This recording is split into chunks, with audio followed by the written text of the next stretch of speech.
النهارده يوم اللايفات العالمي. النهارده يوم اللايفات العالمي.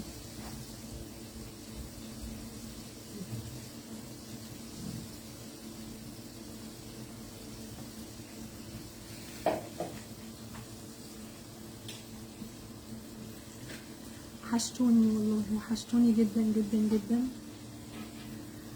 مش عارفه بقى في حد شاف اللايف اللي هناك ولا ما شافوش ولا ايه؟ عاملين ايه؟ وحشتوني. انا قلت اطلع لايف هنا غير اللايف اللي طلعته هناك، عشان في متابعين مش عارفين الصفحه دي، وفي متابعين هناك مش عارفين الصفحه دي، فعشان ايه نبقى عملنا اللي علينا. وحشتوني جدا جدا يا بنات والله، كل الناس وحشتني.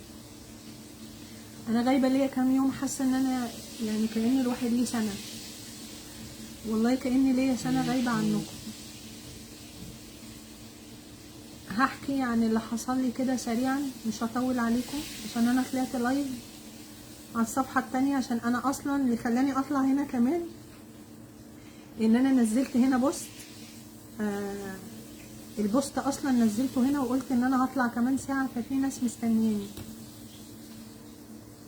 اولا انا بشكر كل حد اطمن عليا، بشكركم جدا كلكم، يعني كلمه شكر دي قليله جدا عليكم، لاني مهما اشكركم انا مش هوفيكم اللي انتوا عملتوه معايا. ما كنتش اعرف ان انتوا بتحبوني قوي كده. كل الناس الجميله اللي في حياتي انا بشكرها قوي من قلبي، من صميم قلبي كده، صمصومه والله بشكركم كلكم. اللي حصل لي بقى نقول سريعا كده. انا بقالي فتره كبيره بعاني من تعب هنا وهنا وهنا، وبيسمع ورا في ظهري. التعب ده بيتردد عليا بقاله فتره كبيره، فكل ما يجي يوجعني اخد حقنه مسكنه من الصيدليه او اي برشام مسكن، والاقي نفسي بقيت كويسه وزي الفل، ولا اروح اكشف ولا اي حاجه. تمام. فالمهم لقيت الموضوع اتردد تاني، رحت قلت لا انا هروح اكشف بقى. خدت بعضي، سالت ناس صحابي يعني تعرفوا دكتور شاطر يكون بتاع مناظير وجهاز هضمي وكده؟ قالوا لي اه طبعا، في دكتور اسمه حسام عامر عيادته هنا في الشيخ زايد. المهم عملت سيرش على جوجل، لقيته حد كويس جدا جدا، وحجزت ورحت اكشف. عمل لي سونار على بطني هنا، لقى ان في حصاوي كتير جدا جدا على المراره، كتير جدا. فلقيته بيقول لي ايه الحصاوي دي كلها؟ انت ماشيه ازاي بيها كل دي حصاوي على المراره؟ طبعا هنا انا اتخضيت، قلت ايه ده حصاوي على المراره؟ ازاي الكلام ده وانا عايشه كده وعادي؟ المهم ايه، طب ايه الحل يا دكتور؟ قال لي الحل ان احنا هنعمل التحاليل دي وايه، ونشوف يا رب يستر ما تكونش نزلت في القنوات المراريه. طبعا انا اصلا بكلمكم اول مره اسمع عن الحاجات دي، يعني ما اعرفش يعني ايه قنوات مراريه، ما اعرفش الحاجات دي اصلا.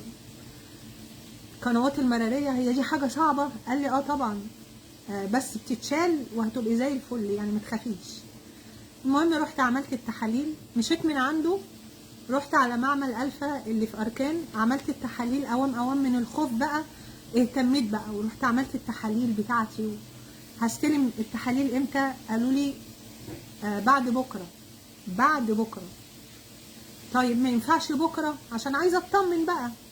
قالوا لي لا والله يا فندم، بعد بكره التحاليل هتطلع وهنبعتها لك على الواتساب. استنيت بكره بعده، التحاليل ما اتبعتتش على الواتساب. قاعده بقى انا في اوضتي عادي على سريري بتفرج على تلفزيوني وماسكه الموبايل والدنيا معايا تمام. فوجئت لقيت الوجع اتردد عليا يا بنات، بس بشكل بشع. خبط هنا وخبط هنا، وبيسمع هنا وبيسمع في الظهر ورا، وحاجه عارفين انتوا طلق الولاده الطبيعي عامل زي طلق الولاده واصعب، صعب محدش يتحمله. لا عارفه اعيط ولا عارفه اعبر عن وجعي ولا عارفه انده على حد ولا عارفه اكلم حد، مش عارفه اعمل حاجه ولوحدي. فالموضوع صعب قوي. قعدت ايه اتسحب من اوضتي واحده، خبطت على خالد ابني خرج، قلت له الحق وديني اي مستشفى. المهم ايه، خدني وداني مستشفى، خدت حقنه مسكن. الوجع زاد مش قل بقى، لا الوجع زاد. الوجع لما زاد استنيت شويه، قعدت اتقطع واتوجع، رحت رايحه مكان تاني برضو ادوني حقنه، لان طوارئ مفيش استشاري بقى في الوقت ده، وكده كده انا كاشفه، انا كاشفه عند الدكتور.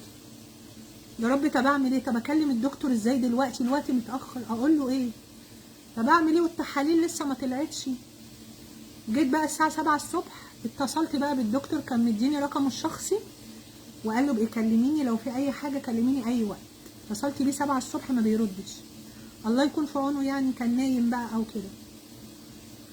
فضلت اتوجع لحد الساعه 11 الصبح. اتصلت بالعياده نفسها، قلت لهم انا هيام محمود وفيا كذا كذا كذا كذا كذا ومش قادره وتعبانه وانا كاشفه اول امبارح عند الدكتور. قالوا لي طب احنا هنبلغ الدكتور فورا، بس هو لو جه هيجيلك العياده بتاعت الدقي، هيقعد ساعه واحده بس. تعالي له على ايه؟ على الساعه 12 ونص.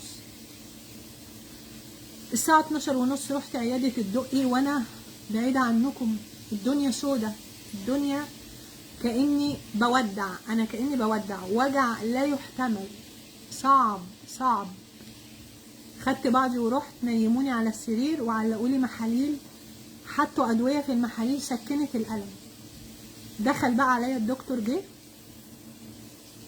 عمل لي تحليل، قال لي احنا هنعمل تحليل دلوقتي، لو طلعت الحصاوي نزلت في القنوات المرارية، لأن الوجع اللي انت فيه ده أنا شاكك ان الحصاوي نزلت في القنوات المرارية. عمل التحاليل، قال لي لو طلع فيها هندخل عمليات فورا، مش هنستنى دقيقة واحدة. عملية منظار عشان يسلك الحصاوي، يشيلها من القنوات المرارية. عارفين انا بسمع القنوات المرارية دي وحاسة ان انا بسمع قنوات التلفزيون. انا مش عارفة يعني ايه القنوات المرارية، اقسم بالله اقسم بالله ما اعرف حاجة. حاسه اني بسمع القنوات المرئيه زي قنوات التلفزيون مثلا، ولا ايه ده؟ المهم ما علينا. رحت قلت له خلاص ماشي، العمليه كلفتني، هتتكلف كام؟ 45,000 جنيه. 45,000 جنيه وقتي، ما فكرتش بقى في داهيه. والله لو كان قال لي 200,000 جنيه انا كنت هعمل، اهم حاجه انا اتنقذ من اللي انا فيه. طب ماشي يلا نعمل العملية. دخلت عملت العملية. طيب ما بعد العملية بقى ايه؟ المرارة ايه؟ وضع المرارة انفجرت ولا انا هعيش ولا مش هعيش، ولا ايه الدنيا؟ ايه الوضع؟ المهم قمت لقيت حبايب، لقيت حبايب حبايب حبايب حبايب كتير حواليا في المستشفى. مش عارفة الناس دي، انا مش عارفة احب فيهم ايه اكتر من كده واقول عليهم ايه، ونعم السند. المهم طبعا انا لما نزلت بقى الفيديو ان انا داخله العمليه، كنت خلاص داخله، لقيت طبعا كل الناس الجدعه اللي في حياتي اللي بيكلموني واللي انا مخصماهم والناس الحلوه، السند الحقيقي. لقيت يا بنات كميه فلوس اتبعتت لي على انستا باي مش طبيعيه، كأن انا بقى ايه على الله حكايتي معيش فلوس. بس هي الناس الجميله ما بتقيسهاش بكده، بيقيسوها ان انت حد جدع، وهم عارفين ان انت جدع، فهم يا عيني عايزين يردوا بقى الجمايل، او معنى اصح بيحبوني قوي، خايفين عليا قوي، هي ناس جدعه قوي. لقيت يعني ناس جميله في حياتي بشكل مبالغ فيه، واللي اتعامل معايا انا اتمنى ان انا كل يوم يحصل ده عشان يتعامل معايا واتدلع الدلع ده كله. فالمهم عملت وقمت الحمد لله.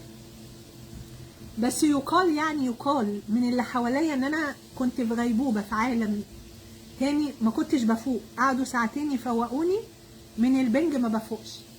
إذ فجأة حسيت بقى بخابور او خازوق. والله العظيم انا بضحك من غلبي، انا كل وجع.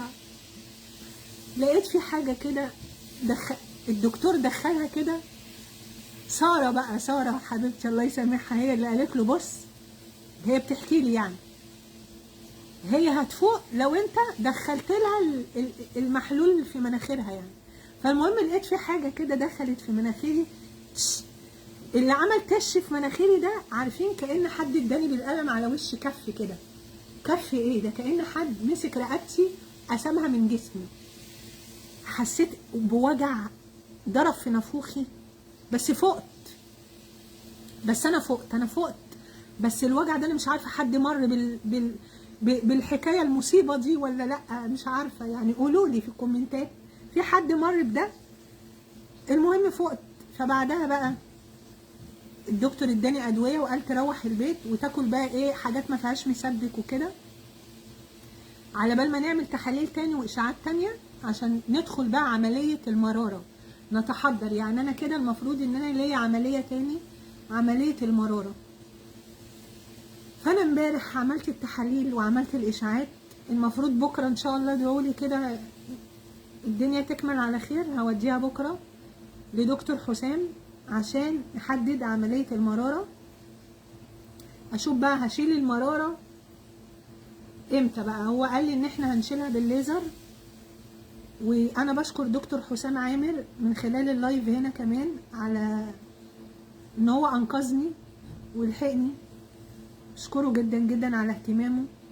بشكر كل الناس الحلوه الجميله اللي صانت العيش والملح، الناس حتى الناس الجميله اللي انا يعني كنت متخاصمه معاهم اول ما شافوني، يعني لازم اقع عشان تكلموني. اول ما شافوني واقعه لقيتهم فلوس على انستا باي، بوكيهات ورد عماله تيجي البيت، جايين لي المستشفى، جايين البيت. والله العظيم انتوا نعمه كبيره في حياتي. الواحد فعلا عرف قيمتكم لما انا وقعت، عرفت قيمه الناس دي. ان شاء الله لما اقوم كده، عشان انا عارفه يعني ان انا هقوم ان شاء الله، هقوم ان شاء الله متفائله خير. ليه بقى؟ عشان عمر الشقي باقي. فان شاء الله ربنا كده هيقومني ان شاء الله من العمليه التانيه، وهكمل شفايا على خير. ويوم ما اقف واسند عودي واشد عودي كده، هتشوفوا مني اكتر من اللي انتوا عملتوه معايا بكتير قوي، لان انا ما بنساش المواقف ابدا، ولا الحلوه ولا الوحشه، وخاصه الحلوه انا مش بنساها. فانا مبسوطه قوي ان انا ربنا ابتلاني بالابتلاء اللي حصل ده، عشان يكشف لي الناس على حقيقتها، يكشف لي الوشوش على حقيقتها. مين اللي بيحب هيام عشان مصلحتها، مين اللي كان مع هيام عشان مصلحته، مين اللي بيحب هيام من غير مصلحة، مين اللي وقف معايا فعلا فعلا فعلا، واقدر ان انا ارد له الجميل اكتر بقى بكتير. مش عارفة اشكركم ازاي، يعني كلمة شكر دي قليلة. المتابعين المحترمين الجميلة اللي معرفش جابوا رقمي منين. انا لقيت والله يعني انا استغربت ان في متابعين جابوا الرقم منين، انا مش عارفة. تليفونات 7 الصبح وتليفونات 6 الصبح، واللي اتصل مرة واثنين وعشرة، والناس اللي تحت رجلي واللي جنبي مني، انا بشكركم. وهو قليل، انا يعني انا مهما اشكر انا كده يعني بجد ما بعملش حاجة، لانه قليل كلمة الشكر. عايزة اقول بقى حاجة على لبس العمليات، عشان قلت الكلام ده في اللايف التاني هقوله هنا. في ناس بتقول ازاي عملية ولابسه لبس العمليات وتحتيه لبس خروج. حبايب قلبي، الدكتور هو اللي قال لي عادي، يعني مش كل العمليات بتحتاج ان احنا نلبس اللبس يعني على اللحم.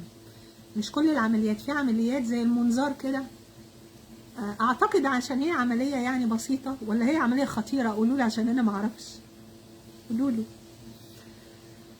فمش مستدعي ان انا اقلع اللبس اللي تحت العمليات. وكمان انا طالعه لكم فيديو، فما ينفعش اكون بلبس العمليات خفيف، هيبين كل الجسم، فما ينفعش. فاهمين ازاي؟ فهم قالوا لي عادي يعني في المستشفى. انا حتى استغربت ان ازاي لبس العمليات هلبسه على لبس الخروج. قالوا لي لا عادي، مفيش اي مشكله. ايه، هات شويه عصير. قالوا لي عادي يعني مفيش اي مشكله خالص. بصوا بقى، انا حد ما بحبش استسلم للمرض، ما بحبش استسلم للعيا، ما بحبش الرقده، ما بحبش الدكاتره، لا مش ما بحبش الدكاتره ان انا بكرههم، لا الدكاتره على راسي من فوق، وخاصه دكتور حسام عامر اللي وقف جنبي يعني وانقذني من التعب اللي كنت فيه، وان هو معايا ليل ونهار مش سايبني على التليفون والله لحد دلوقتي، ليل ونهار معايا ومهتم بشكل مش طبيعي. ف لا يعني انا مش بحب بقى الحقن، جو الحقن بقى والحاجات دي. بس انا اتهريت بقى، انا اتهريت. بصوا انا اتهريت شكشكه، كل شويه ياخدوا عينه الدم كله اتاخد. بص الشكشكه، انا اتهريت شكشكه، حبه هنا وحبه هنا. بس الحمد لله والله العظيم انا راضيه الحمد لله. بسم الله.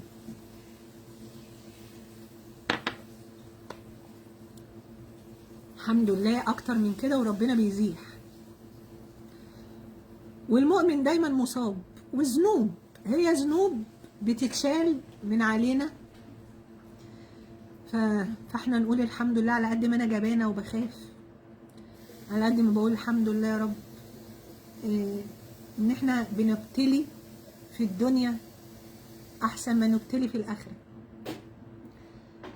فقضى اخف من قضى. ادعوا لي بقى العمليه التانيه ان شاء الله لما تيجي يعني. يا ترى مين جاي؟ العمليه التانيه تعدي على خير واقوم، عشان عايزه احضر للكريسماس. انا جايبه حاجه الكريسماس على فكره، انا جايبه حاجه السنه الجديده، جايبه الشجره وجايبه الزينه وجايبه البيجامه. انا بحب اتدلع يا جماعه، انا ما بحبش ارقد. ادعوا لي كده اعمل للبيت بهجه كده وافرح العيال وافرح البيت كده، وعايزه ارتب الشجره والبس البيجامه الجديده وافرح. انا ما بحبش النكد وما بحبش الرقده وما بحبش العيا، ربنا يكفينا شر العيا. الحمد لله الحمد لله على كل حال. ايوه هو فيديو العدس هو اللي جابني ورا، هو العدس. انا طلعت عملت لكم فيديو العدس، اللي حصل.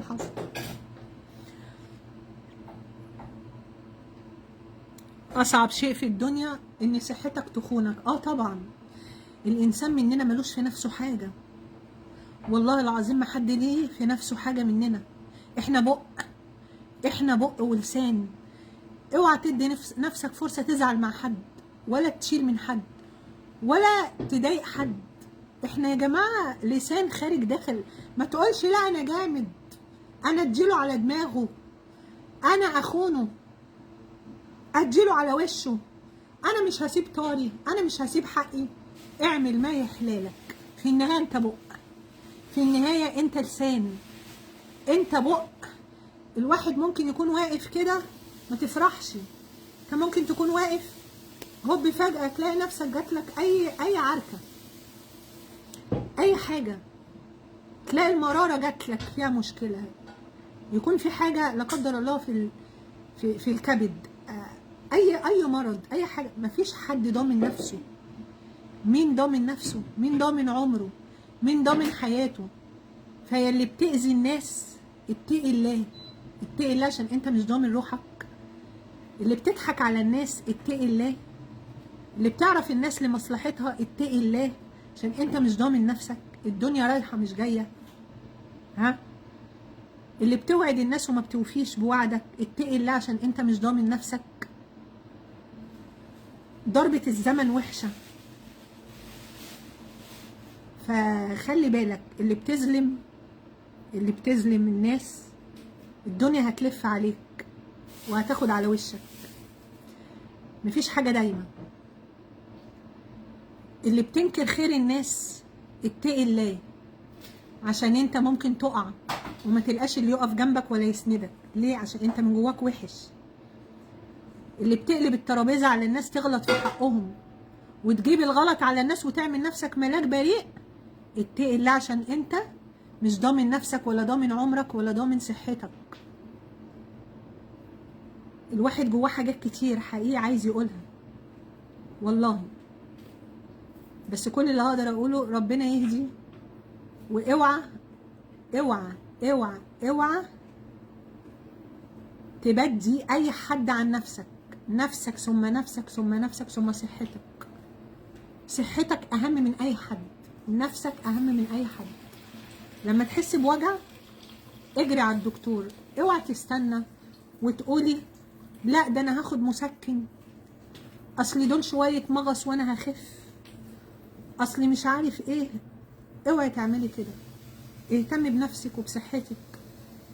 اهتمي بالصحه، عشان هي دي اللي دايمالك. مفيش حد بيدوم قد الصحه. صحتك حلوه تلاقي كل حاجه حلوه. فاهتموا بصحتكم يا جماعه. اشربوا ميه كتير، عشان اللي جالي ده الحصاوي اللي جات لي والمراره نتيجه ان انا ما بشربش ميه كتير، نتيجه نزول وزني السريع. بس انا حاسه ان انا قلبصت تاني، حاسه اني بدات. ما علينا، ان شاء الله هتخن تاني عشان انا مش حابه ان انا اخس. خلاص كرهت حاجه اسمها خساسين، كرهت حاجه اسمها خساسان، وكرهت حاجه اسمها دايت. ان شاء الله ارجع هيام، ان شاء الله اشد حيلي، ان شاء الله ان شاء الله ارجع اعمل المراره، وانا متفائله ابقى كويسه. مش هستسلم يعني، هسيبها على الله بقى. يعني انا ان شاء الله باذن الله هستنى بقى بكره التحاليل والاشاعات، ان شاء الله تطلع على خير، والدكتور هيحدد عمليه المراره، فان شاء الله نلتقي في عمليه اخرى. في ناس بجد يعني اول ما شافوني بلبس العمليات، هي واحده لقيتها بتعلق بتقول ايه، ممكن تكون هيام راح تعمل عمليه نحت اكتر من كده. انا منحوته يا حبيبه قلبي. انحت ايه يا روحي؟ انحت ايه؟ يا ريتها تيجي على النحت يا اختي، يا اختي يا ريتها تيجي على النحت. انا عايزه انحت بس انحت بطني. بس لما نعمل المراره لو ربنا اراد ان احنا نبقى صحتنا حلوه نبقى ننحت. لكن ان احنا يعني اللي بيدعي المرض ربنا بيمرضه. يا رب يا رب يا رب اللي يدعي المرض ربنا يمرضه. يعني لو انا بدعي المرض ربنا يمرضني.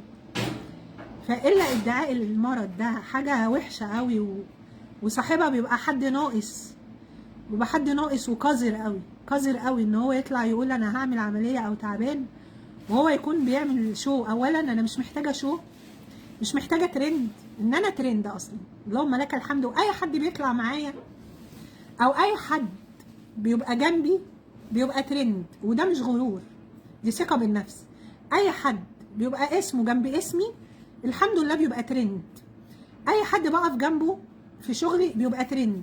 فانا ترند، فمش محتاجه اعمل ترند علشان خاطر، يعني مش محتاجه ان انا انزل ان انا تعبانه عشان اعمل ترند للي كان بيعلق وبيقول ده تلاقيه ترند.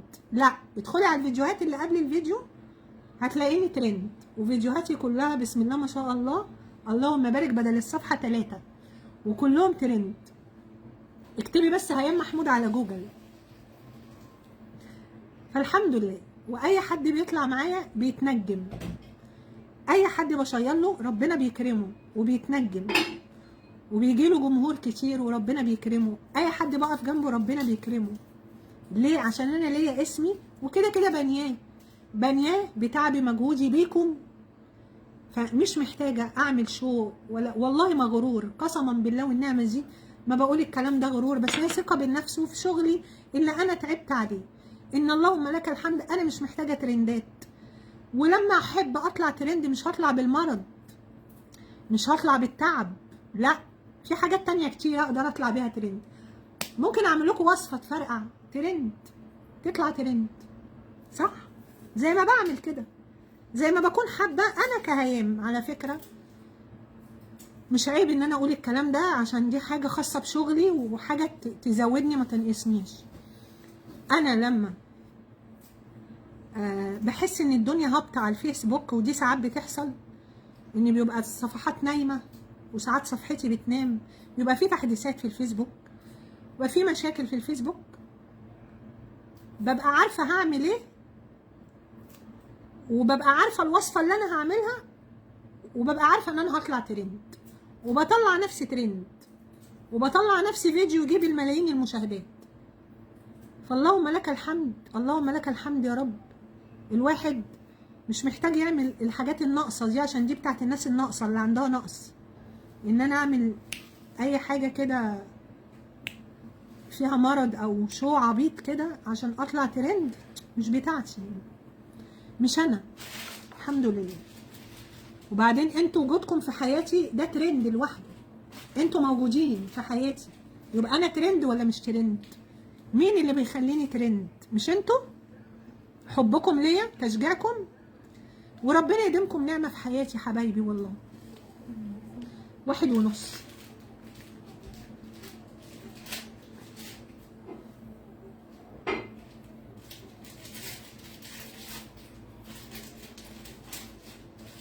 هعمل المرارة، هشيل المرارة، اتفقعت فهشيلها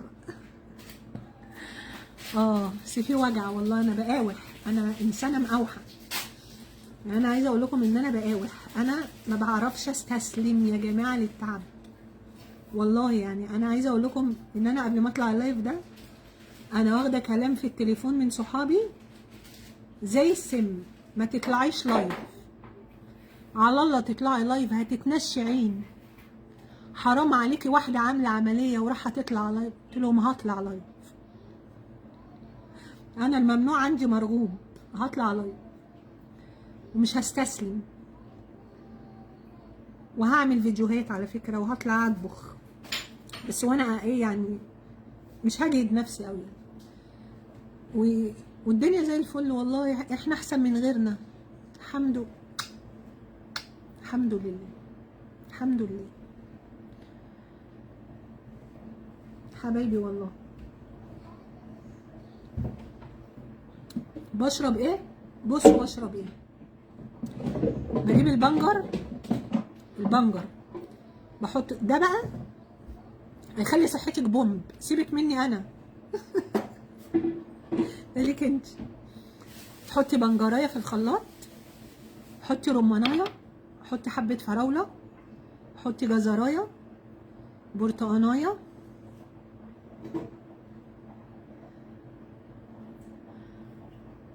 ايه تاني؟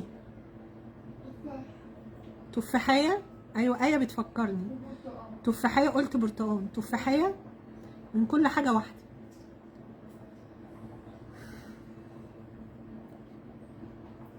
شوية عسل ابيض اضربيهم وصفي واشربي.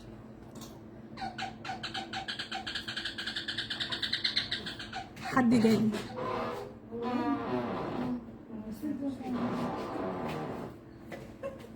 اهلا. تخيلوا مين جالي بقى، بصوا مين جالي. مفاجأة يا جماعة، مفاجأة. فاتحة لايف؟ مفاجأة يا قلبي، فاتحة لايف؟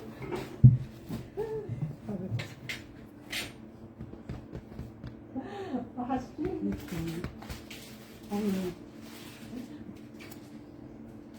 عاملة ايه؟ طمنيني عليك يا حبيبتي. اخبارك ايه؟ بتصوري؟ اختي يا جماعة، اختي. عاملة ايه؟ هبة اختي، عارفينها؟ وحشتيني. انت كمان يا حبيبتي، انت عاملة ايه؟ الحمد لله على السلامة. يا جماعة ده انتوا الدنيا كلها اتقلبت عندي. الحقي هيام، الحقي هيام، والله العظيم. بصوا انا خفيت خلاص، خضتوني. الحمد لله انا خفيت والله العظيم. السلامة يا حبيبتي، ربنا يطمنا عليكي. يمكن حصل كده عشان تعرف غلاوتها عندنا. وحشتيني يا هبة. انت كمان عاملة ايه؟ انت عاملة ايه؟ الحمد لله يا حبيبتي. حبايبي والله.